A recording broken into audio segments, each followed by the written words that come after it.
Hey y'all, and thank you guys so much for joining me in the Purple Room where we talk sex, love, money, and addiction. And remember, we are on the Purple Panties by Zane, and we left off on page 7, so let's turn to page 8. Avenue with a woman who Avenue with a woman who in all 5 hours knew more about me than my own husband knew. I finally took a chance. Okay, you're right. I'll have the Maryland crab meat stuffed Idaho rainbow trout. Slowly rubbing my thighs underneath the table, Lee ordered for both of us and requested the waiter bring us a pitcher of wine. I wasn't a drinker, but I didn't want her to know that. When the waiter left, she brought her handbag to the top of the table and gestured for me to put my hand in her hands. At first, I hesitated because I wasn't comfortable with holding hands with another woman in public. Now, I can say this for speaking on experience with being around other women. A lot of women are not okay with openly being uh, touchy feely in public with another woman as they would be with a man because of fear of being judged, young and old. I know it's kind of like, oh, everybody is about that because of the whole sexy red gig, but that's not true. That's not true at all. So, how y'all feel about that? I likely attitude. Walter had always been concerned with what other people thought, and it made our outings together very uncomfortable for me. With Lee, I felt like it was right.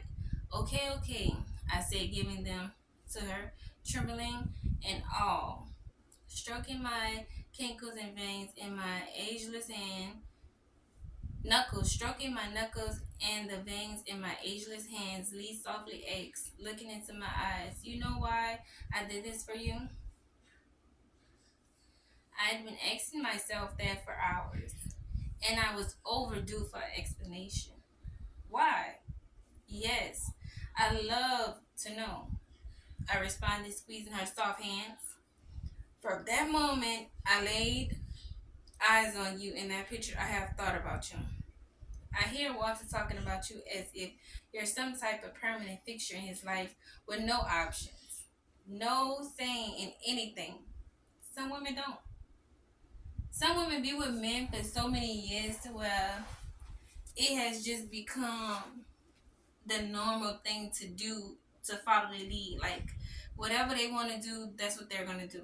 If they don't take them anywhere, they won't go anywhere. They start not to have friends or anything. It's like their lives become wrapped up in their husbands, sort of their only best friend.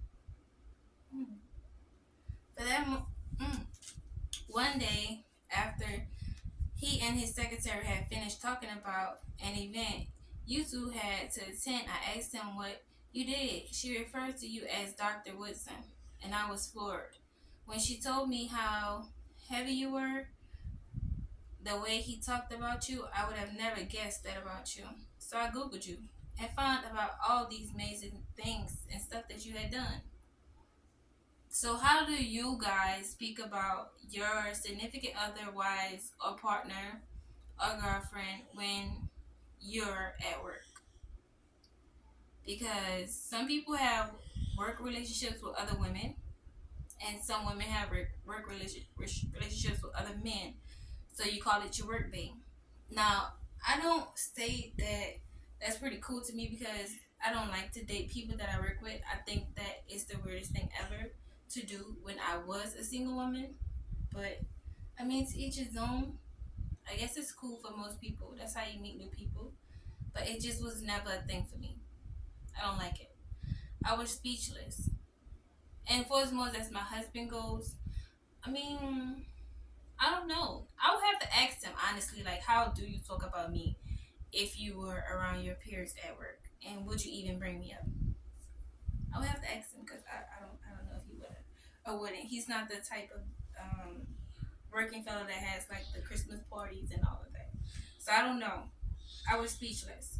No one had ever talked about me in that way in my life. I was used to being liked, but it was always about water, water, water, water, water.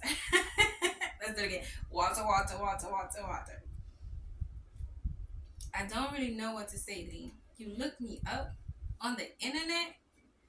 Quickly, Lee jumped to the fence. I'm not a stalker, if that's what you're asking. I wanted to know more about you without having to ask your husband.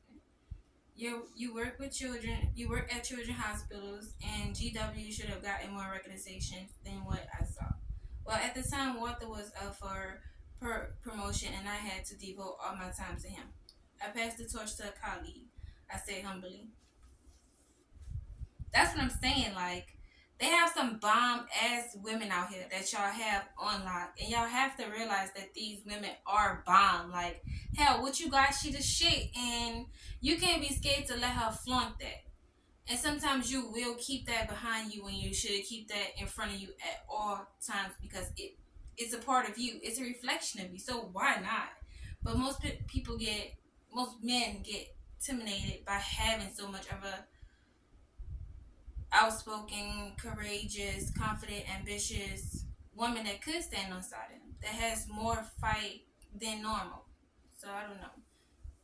And do we think that Lee was just kind of stalking?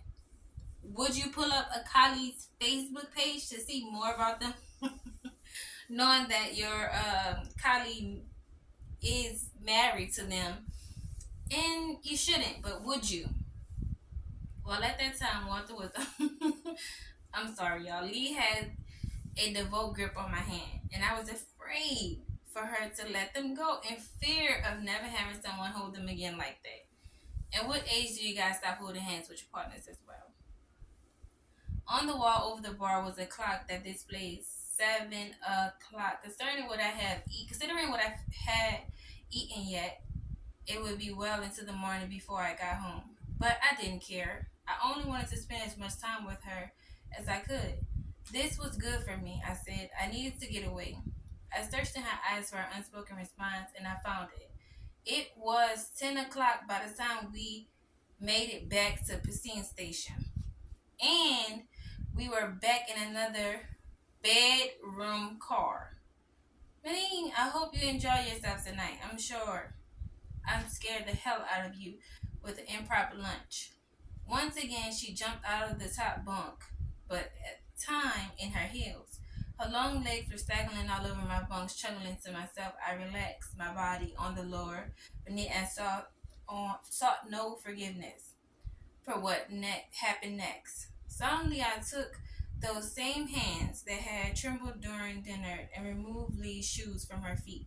I grabbed her pinky toe with my tongue and caressed every single toe with my lips until her entire foot was saturated with my essence. Lee slid down from the bed and met me with her lips. Mind you, I understand that y'all like the whole foot fetish, but girl, we've been partying, walking, and running and hopping on trains all motherfucking day. We ain't showered yet. We gonna put our feet in each other's mouth. It's sexy as hell for a book, but in real life, are you putting young ladies, are y'all putting the feet in your mouth? And men, do you enjoy putting feet in your mouth? I had no idea what I was doing, and then she was her first time experience with a woman, so she stepped out of her comfort zone. If you ask me, all I knew that it felt right. Bottom by bottom, I exposed Lee's bosoms to me and clasped her voluptuous curves with my hands. I reclined her against my bunk and removed each stitch of her clothing until I reached her bare skin. Standing in a moving car, we wrestled back across the tracks. Extending north to south, I disrobed thousands of dollars, wrecked and laid next to her. I kissed every part of her, every part, and I couldn't get to. And in my mind, I made her all mine. Lee returned my affection, mounting me, and rested her body against me. Motionless, our hearts beat with the time. I held her nipples between my lips and softly planted my palms around her bottom. I did not know what I was doing, but as she rocked back and forth in my hips, moaning and whispering my name, I knew I had done what my body scratched against the sheets. Lee slid between my legs and spurted them, landing kisses inside my thighs that eventually landed onto the lips of my pussy. Riding a wave of lust, Lee and I journeyed into a place where our exotic souls met and fell in love.